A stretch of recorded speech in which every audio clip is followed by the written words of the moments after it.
गिबियाव BTR Bodo news चेनेलाव बयखौ बरायबाय। चेनेलाव गोदानब्ला अन्नानै चेनेलखौ subscribe खालाम आरो खौरांखौ मोजां मोनोब्ला लाइक खालामना हो। दानिया खौरांखौ जोबजासिम फारियै खोनासंलांदो।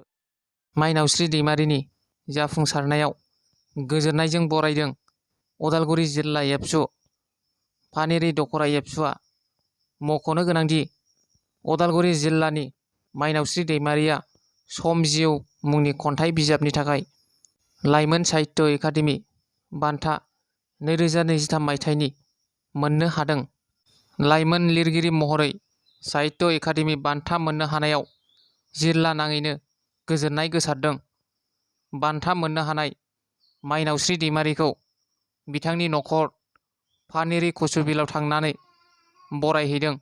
उदालगुरि जिल्ला एबसुजों लोगोसे गुबुन गुबुन दोलो आफाद आरो सुबुंफोरा। गसाइगावआव BPF दोलोनि देरहासारनाय। गसाइगाव समबाय समथिनि मावखुलियाव जानानै थांनाय बिसायख'थिनि फिथाइखौ फोसावनानै होबाय। गसाइगाव समबाय समथिनि मावखुलियाव थांनाय 21 अक्ट'आव बिसायख'थि जानानै थांदोंमोन। बिनि फिथाइखौ थांनाय 24 जुन खालि फोसावना होनायाव BPF राजखान्थि दोलोआ गासै सा 15 बिजाथिफोरा रायजो राजाफोरनि अनसायनायाव बिसायख'थिखौ गेलेनानै देरहासार जानो हादों।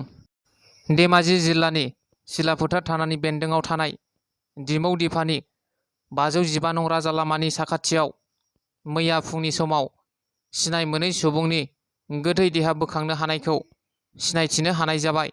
बिथाङा 2 नं रामपुर गामिनि गुनुत गयारिनि फिसाला गबिन गयारि।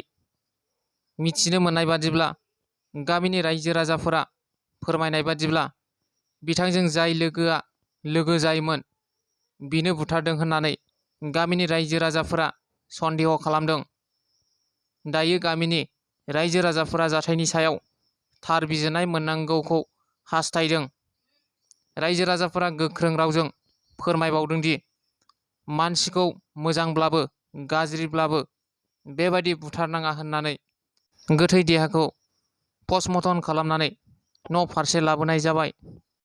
क'क्राझार नोगोरनिफ्राय निउस लाइभ खौरां बिजोंनि गागि खौरांगिरि जायख्लं ब्रह्मनि अनजालि बिसि चित्रा बसुमतारिया किडनि जेंना सोमजिनायनि जाउनाव थांनाय 6 जुननिफ्रायनो कलकातानि Rabindranath Tagore international institute cardiac science नेफ्रल'जी देहा फाहामसालियाव फाहामथाय लागासिनो दं।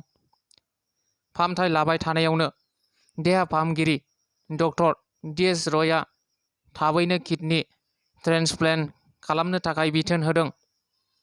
बेराफारसे किडनि ट्रेन्सप्लान्ट खालामनो थाखाय गोबां रांनि गोनांथि जानायलाय रांखान्थिनि आंखालजों मोगा मोगि जानांगासिनो दङ। बेनिखायनो सुबुं अनफावरि गोसोनि सुबुंफोरनिफ्राय बिथां जायख्लं ब्रह्मनि अनजालि बिसि चित्रानि गाहाम देहा फाहामथायनि थाखाय जा हायो रांनि अनसुंथाइ हरनो थाखाय खावलायहरदों। Account number 31037150385 IBC code SBIN 4000119।